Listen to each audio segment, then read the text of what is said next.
ทุกคนตอนนี้เฮากะเป็นมื้อที่2เป็นเช้าวันใหม่แล้วเฮาก็จะมาเริ่มต้นด้วยการกินข้าวเช้าของทางโรงแรมเด้อจ้า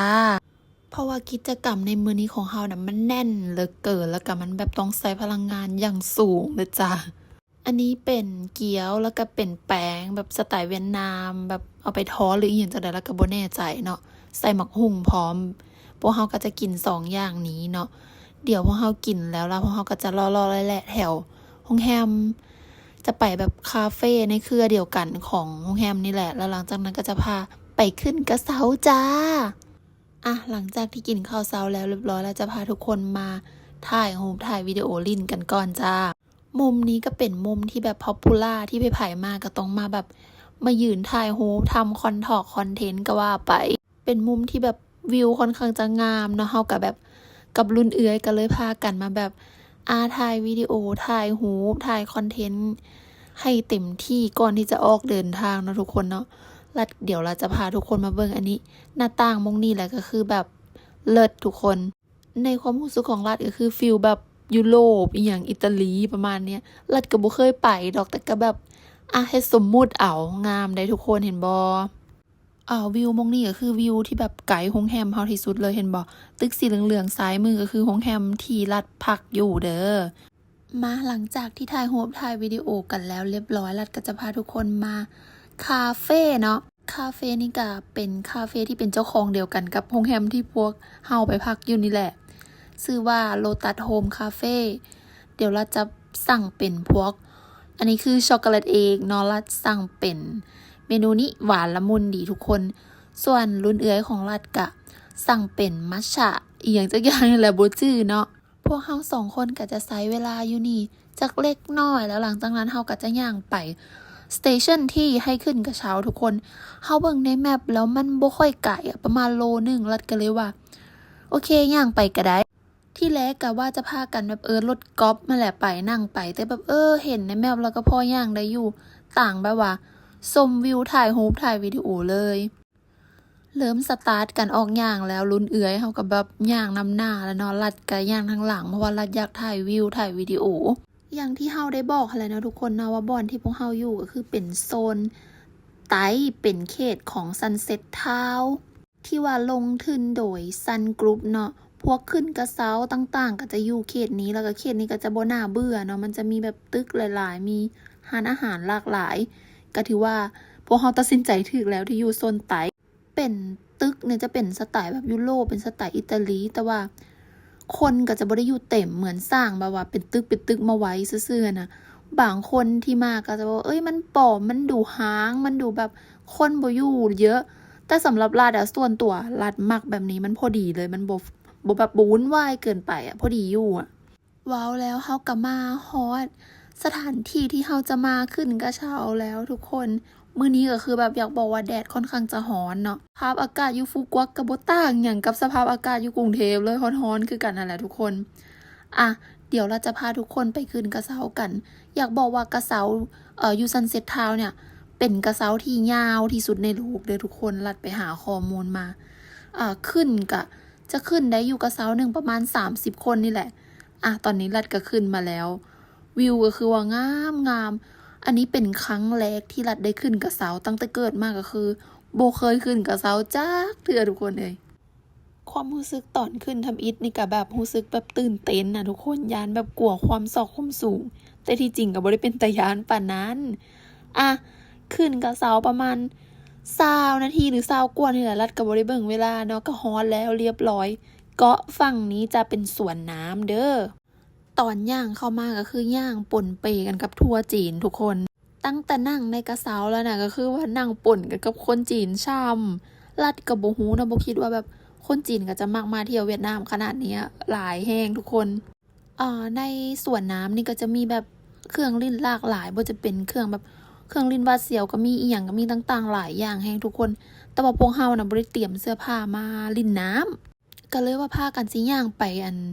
ชายหาดหั่นน่ะแต่ย่างนั่นใดก็บ่เจอแบบย่างไปทางใดก็เมื่อยย่างก็เลยว่าโอ๊ยคันสวนน้ำสิกว้างขนาดนี้ก็เลยว่าพอละมาเบิ่งเขาลิ้นรถไฟอันเนี้ยรถไฟเหาะว่ารถไฟอีหยังบ่ฮู้บ้านน้องนะบ่เคยขึ้นทุกคนมันก็ทรงแน่นหนาอยู่นั่นแหละมันเป็นรางไม้ ก็เลยแบบจึงเบิ่งเขาเจ้าลิ้นกันจักหน่อยเดี๋ยวเอาเสียงมาฝากทุกคนเอาไว้แบบเป็นจังไดเนาะที่จริงก็อยากลิ้นอยู่แต่ใจบ่กล้ามื้อนี้บ่พร้อมหยังเบิดเนาะลัดเคยลิ้นโรลเลอร์โคสเตอร์ตอนสมัยอยู่เวียดก็คือเมาจะออกมากระถอนหากเลย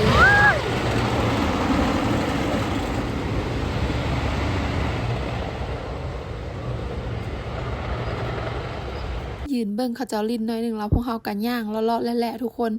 มันกวางแฮงสวนน้ำนี่นะเครื่องลิ้นก็หลายอยู่คือลัดเว้าหั่นแหละเนาะส่วนหลายนักท่องเที่ยวก็เป็นคนเกาหลีหั่นแหละอันดับ1นะคิดว่าได้ข้ามมาสวนน้ำเกาะฝั่งนี้กับย่างเห็นเกาหลีลิ้นน้ำอยู่ทุกคนพวกเฮาบ่ได้มีเสื้อผ้าเปลี่ยนเนาะอากาศก็ร้อนแดดก็แบบพากันแบบโอ้ยร้อนจมกันเลยว่ะโอเคย่างหาน้ำดื่มกินกาแฟกินแล้วก็สิไปแบบเตรียมกินข้าวซะเนาะเพราะว่าตอนนี้มันก็ประมาณ 12 โมงตอนเที่ยงแล้วอะอาหารที่เราจะมากินข้าวเที่ยงก็คืออาหารแมงโก้เด้อทุกคนเป็นอาหารบุฟเฟ่2 ชั่วโมงเนาะลัดลืมบอกทุกคนว่าแพ็กเกจที่ลัดซื้อมาซื้อจากครุกเด้อในราคาประมาณ1,000ป่ายนี่แหละมันจะเป็นรวมขึ้นกระเซ้าไปกับแล้วก็อาหารเที่ยงเป็นบุฟเฟ่แล้วก็ยังมีแบบปีข้าวส้มสะพานจุมพิษนะ Kissing Bridge เนาะกะคุ้มเลยทุกคนเพราะว่าอย่างนี้ลัดเอาภาพบรรยากาศมาฝากทุกคนแล้วว่าคนมากินข้าวเที่ยงหลายแล้วอาหารก็หลากหลายแห่งทุกคนลัดถ่ายจนบ่ทั่วเพราะว่ามันมีทั้งพวกแบบอาหารแบบเป็นสไตล์ต่างประเทศแล้วก็อาหารเวียดลัดก็เลยเลือกกินอาหารที่มันเป็นโลโก้แบบเวียดนามที่สุดเท่าที่จะเลือกได้เนาะเพราะว่าถ้าเฮาสิไปกินพวกแบบเนื้อพวกขนมปังพวกอาหารเวสเทิร์นนะลัดเคยกินมาแล้วกินอยู่ใส่กระไดอีกนะก็เลยว่าเอาเป็นโลโก้เป็นสไตล์แบบเวียดนามให้มันได้หลายที่สุดเท่าที่จะเฮ็ดได้แหละเฮาก็กินได้บ่หลายเนาะใช้เวลาประมาณชั่วโมงนึงก็คือว่าแบบอิ่มแล้วก็เลยพากันออกมาเบิ่งแบบเขาจะมีขายของฝากของต้นหยังบ่เพราะว่าอันบ่อนของฝากนี่มันเป็นเส้นทางที่เฮาจะกลับไปขึ้นกระเซ้าค่ะกลับเมืองหั่นแหละทุกคนค่ะกลับเมืองโฮงแฮมเฮาเนาะอยากบอกว่าเฮา2 คนน่ะบ่ได้ค่อยเป็นสายลุยหรือสายกิจกรรมเพราะปานใดก็เลยว่าพากันกลับเมืองซะกลับเมืองไว้ได้ก็ดีบ่บ่มีหยังสิเฮ็ดก็อันนี้ก็คือตอนกลับเนาะขากลับก็คนจะน้อยกว่าตอนขามาเนาะเพราะว่าแบบคนส่วนหลายเขาจะยังบ่กลับตอนนี้เขาจะกลับแรงๆกว่านี้จังหน่อยลัดอยากบอกว่าสีน้ำทะเลตอนขากลับรู้สึกว่าแบบมันใสมันงามกว่าตอนขามาทุกคนอาจจะเป็นน้ำส่วงเวลานี้แดบอหรือว่าจังไหนมันเป็นประมาณ2 โมงหา3 โมงตอนเที่ยงนี่แหละคือสีมันงามแล้วแบบเฮาแนมเบิ่งแบบรู้สึกว่ามันสายตาเฮามันกวางไก่อะทุกคนกระสมแล้วสมเป็นเกาะที่ใหญ่ที่สุดในเวียดนามเนาะคือแบบลัดคิดว่าเขาจะเฮ็ดได้ดีนะทุกคนแบบมีกระเซ้าที่ยาวที่สุดในโลกแล้วแบบข้ามเกาะไปมาให้เฮาได้เห็นวิวแบบงามอะสวยๆงามๆอย่าบอกว่าคือแบบใส่คำว่างามได้เปลืองแฮงทุกคนมาฟูกวกอะบางคนก็อาจจะบ่ได้ตื่นเต้นหยังแล้วเพราะว่าแบบฉันก็เคยไปแบบยุโรปฉันก็เคยไปแบบทะเลเกาะบ้านฉันก็งามอีหยังประมาณเนี้ยแต่สำหรับลัดอะเนาะบ้านเฮาบ่มีทะเลแล้วแบบเฮาก็บ่ได้ค่อยเคยไปไสหลายนะก็เลยรู้สึกว่างามทุกคนมักแล้วก็คนมันบ่พลุกพล่านหลายปานใดเสียดายแต่ว่าเฮามา2 คืน 3 มื้อแต่ว่าเฮาอยากเฮ็ดหลายๆอย่างมันก็เลยแบบว่าต้องได้ฟ้าวต้องได้เคี่ยวแหน่จักหน่อยคือแบบเท่าที่เฮาแบบแพลนไว้ว่าเฮาจะไปกินเฝอแบบโลคอลกินอาหารโลคอลแบบอีหยังนะก็บ่ได้ไปเนาะก็ได้กินแต่แบบในเขตโซนท่องเที่ยวนั่นแหละก็รู้สึกว่าแบบมันเป็นฟิวชั่นแล้วบ่ได้โลคอลพอปานใดเว้ากันบ่พอเท่าใดก็แบบกำลังจะแล่นแล้วทุกคนกำลังจะลงไปหม่องที่ว่าเฮาพักแล้วนะก็นี่เตรียมลงแล้วก็คือน้ำงามแฮงทุกคนสีน้ำใสๆตอนแบบตอนลงนี่ก็คือวิวตอนนี้คือจึ้งแฮงทุกคนหลังจากลงไปแล้วเนาะลัดก็จะไปไซส์แพ็กเกจนี้ให้มันเบิดในมื้อเดียวกันเนาะเพราะว่าเฮาจะไปเข้าเบิ่งสะพานจุมพิษเนาะก็ต้องไซส์ภายในมื้อเด้อทุกคนตามเงื่อนไขของคุกที่ระบุไว้ลัดก็เลยว่าโอเคเฮาเขี่ยวลงกับรุ่นเอือแล้วหลังจากนั้นเฮาจะไป